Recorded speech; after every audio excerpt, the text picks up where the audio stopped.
Scott Rocknak, and welcome to Puffin, a 1986 Hinckley 36 based on the Jarvis Newman 36 hull. Puffin has a gel-coated black hull, white stripe, red bottom. It's fairly smooth, doesn't need to be stripped. It has a full stainless steel cage and a four-bladed bronze propeller. The cage is great for cruising in main waters because of all the lobster traps, but if you do elect not to use it, take it off, you could probably gain a couple knots in speed. Puffin has a fiberglass swim platform, and it also has a four-rung windline ladder that comes down deep enough that you don't have to put your knees up to your chin to get back on the aboard the boat if you are in the water. All the teak on the boat has been redone with Epiphanis wood finish gloss and a coat of Epiphanis gloss on top. The helm station is very bright and airy. There's an opening window to the side, there's one in the middle. A lot of things are finished in white. It's very clean aesthetically, a lot of solid teak trim. Good instrumentation here. Currently the radar is across the boat hanging up. It's an older one. There's a clock and a barometer, big Ritchie compass, and a place for a plotter right here to starboard. Controls are here, and there is a secondary electrical panel right by my right hand. The boat has a professional helm seat that slides back and forth. There is a footrest made out of solid teak. There's another footrest that's on the floor that moves if you like, for standing up or just putting your feet straight down. It's a solid teak wheel, the older style, and all your gauges are easily visible from this position. You have a windlass control here, you have a windlass circuit breaker. Easy shot to see straight out through any of the windows. Here's a point of view of what it would look like sitting in the chair looking out the windows. Again, nice and airy, good visibility. The secondary panel is on a hinge and can open up. You have things like port lights, VHF radios, stereo, bilge pumps, etc. on these panels. It has a DC volt, DC amps. Aft of it, on the athwartships panel, you have an anchor light, steaming light, holding tanks, a fire buoy with an alarm. There's a key there for starting the engine. On top of the panel is a roll high water alarm.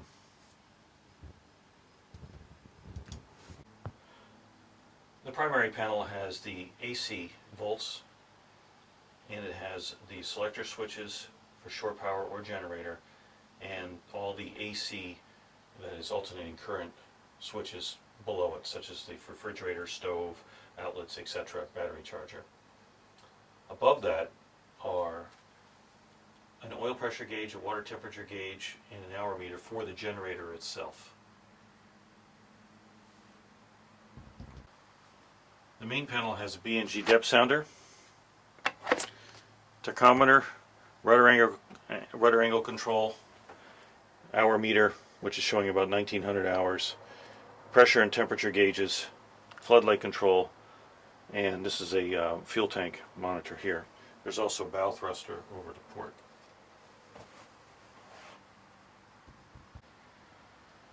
Overhead it's an ICOM M502 and the Simrad autopilot. On the port side we have a clock and a barometer and an older Raytheon R40 radar. The Galley has an electric stove, an oven, 3-burner, solid teak covers for the lockers, 2 sinks. It has a dish storage here and a trash can here. That's all lined with stainless steel. Across from me is a newer refrigerator with freezer.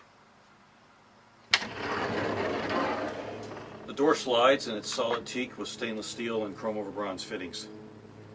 It's very well built. Standing headroom in the boat, I'm 6'2", so it's probably around 6'4", 6'5". The aft part of the settee is very comfortable. You can see where my arm is resting. There is a book locker or just a storage locker here, but looks like it'd be great for books.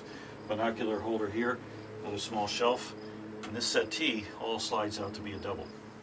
There's a small shelf here, windows open. There's snaps on the windows for additional curtains.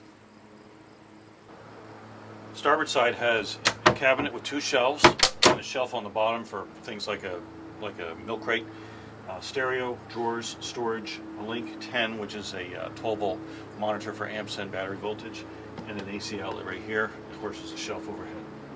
inside of it. There's a square-headed front to it that allows your feet not to touch. And again, solid teak work for the anchor locker, road locker access, and there are ash strips and an ash shelf on either side.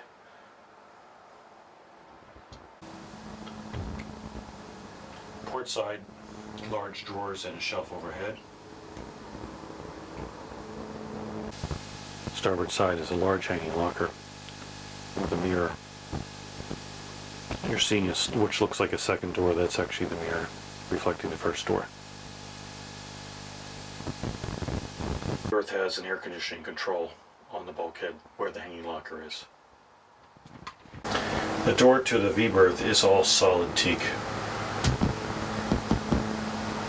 Aft is the refrigerator.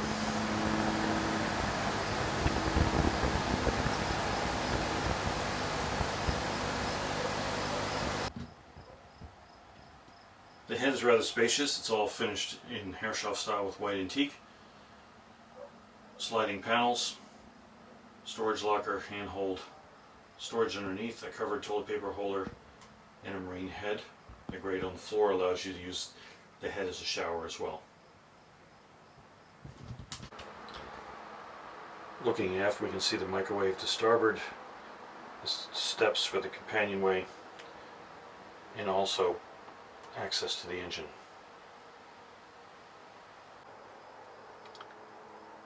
The interior hatch that's closest to the door, we're facing aft now, has access to the water heater, the generator.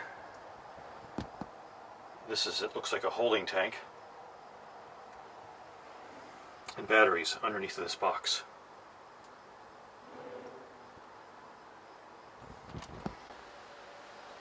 The boat is equipped with a single Caterpillar 328T diesel engine.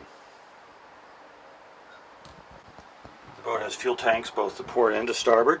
Here we can see a Raycor 900 FG and a 500 FG fuel water separator and an LGX cleaner. There's the blower. There's access to through holes here. And there's a Grocco water strainer for the engine here. And then there is another little Grocco water strainer here for the generator. The generator can be accessed through the side panels, the front panel, and the top panel. Rudder access right there to the post, and then side hatches that open up for additional access and storage. And there's of course storage on either side of the cockpit. Back on the starboard side, we see the inlet for the AC power, and there are holders there for the St. Croix davits on the transom.